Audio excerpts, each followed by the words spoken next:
Menteri Perumahan dan Kawasan Permukiman Marwarar Sirait menyerahkan kunci rumah subsidi kepada keluarga Afan Kurniawan, pengemudi ojol yang tewas tertabrak rantis polisi saat aksi unjuk rasa. Lokasi hunian ini berada di kawasan Cilengsi, Bogor, Jawa Barat. Keluarga Afan mengaku senang sekaligus terharu.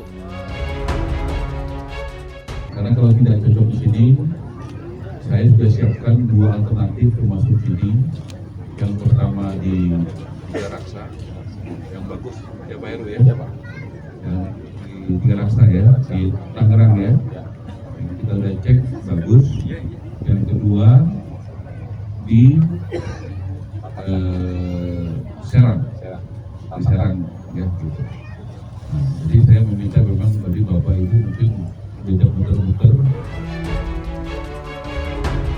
Adapun biaya pembelian rumah ditanggung Menteri PKP Marwarar Sirait dibantu BP Tapera.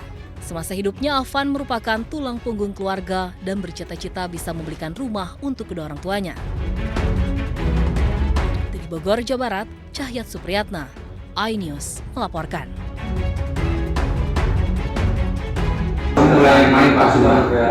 Yang samping BPT itu kan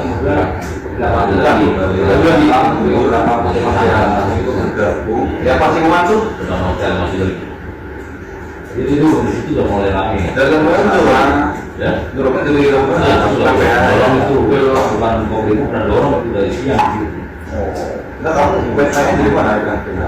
Dari apa kemarin dari dulu. Masuk lagi itu hotel sudah mendekati itu partisipasi. Tapi kita berapa ya? Berapa meter dari nah, ini sampai 100 itu pertama di situ sampai akhirnya kan habis amunisi kita habis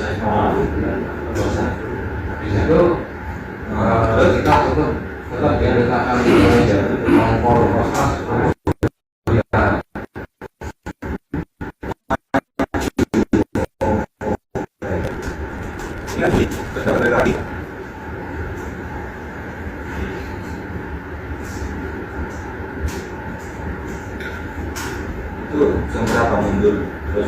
Sidang untuk kategori berat pada hari Rabu tanggal 3 September 2025 untuk terduga pelanggar Kompol K.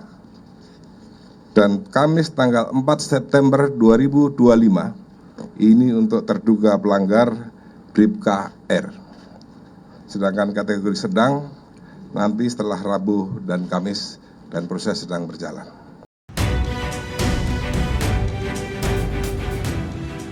Buntut aksi anarkistis saat unjuk rasa di Jakarta beberapa waktu lalu, polisi menggelar patroli besar dan menangkap beberapa orang yang diduga terlibat dalam aksi tersebut.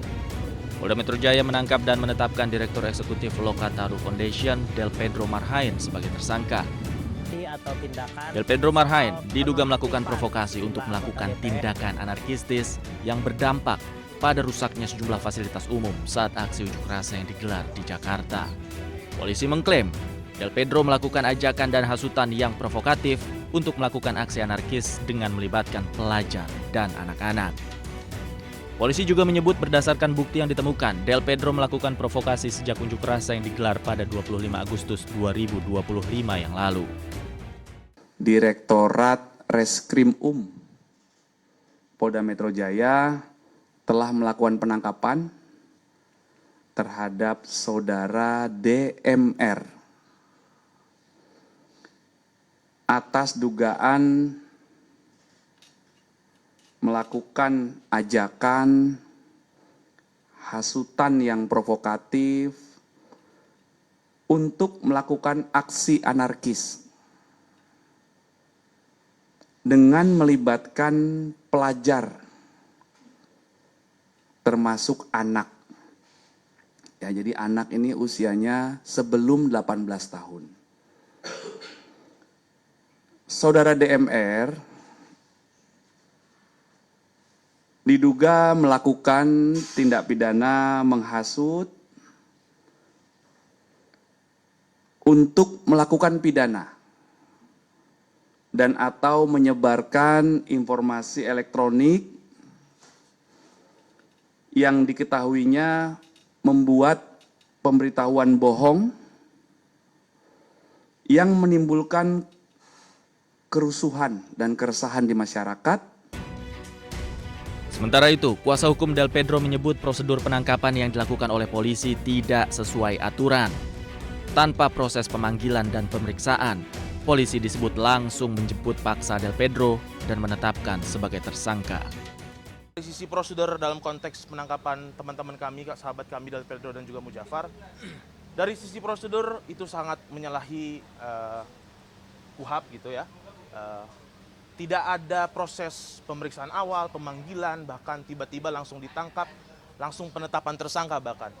Kalau memang kita mau masuk sedikit ke substansi, kita lihat ada teman-teman kita dituduh terhadap proses penghasutan.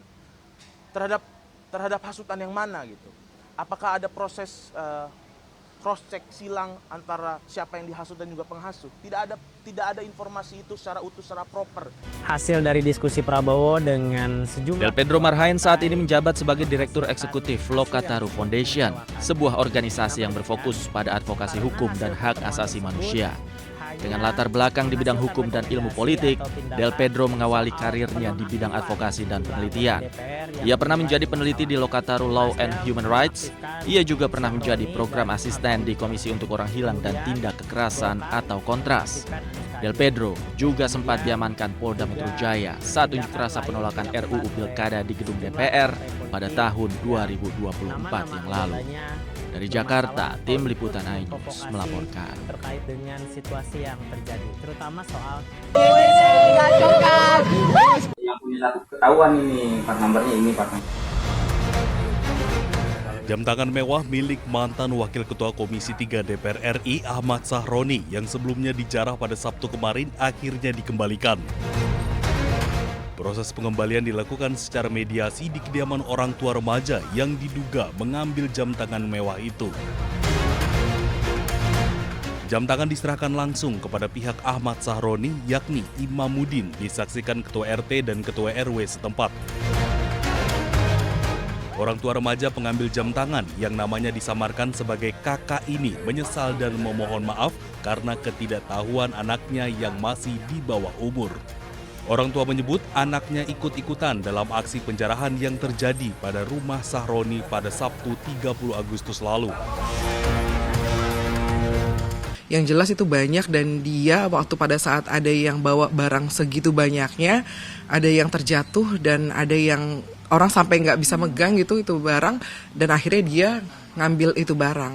Ngambil itu barang itu dia hanya mendapatkan satu buah tasbih dan jam itu yang dia pikir harganya yang ya dia senang aja gitu dapat jam gitu ternyata dari proses itu gitu loh, dapat jam ternyata jam itu dan dilalanya ada pada saat itu dia juga senang aja gitu, anak-anak sekarang itu lagi bikin vlogger dan ada di situ dia ditanyain kamu dapat apa gitu kan, kamu dapat apa, ternyata sampai viral itu karena ada yang bikin vlogger dan dia menyebutkan dapat jam. Dia tuh nggak tahu Kak, jam itu merek apa, jam itu nanti kedetek dengan harganya segitu fantastis gitu kan. Jadinya dia tuh nggak nyangka seakan jadi seviral ini. Orang tua remaja tersebut juga mengaku usai mengetahui anaknya membawa pulang jam tangan Richard Mills Limited Edition senilai 11 miliar rupiah, pihaknya langsung berkomunikasi dengan RT dan RW setempat agar barang mewah itu dapat dikembalikan kepada pemiliknya. Dari Jakarta, Dilami Aulia, Laksana iNews melaporkan.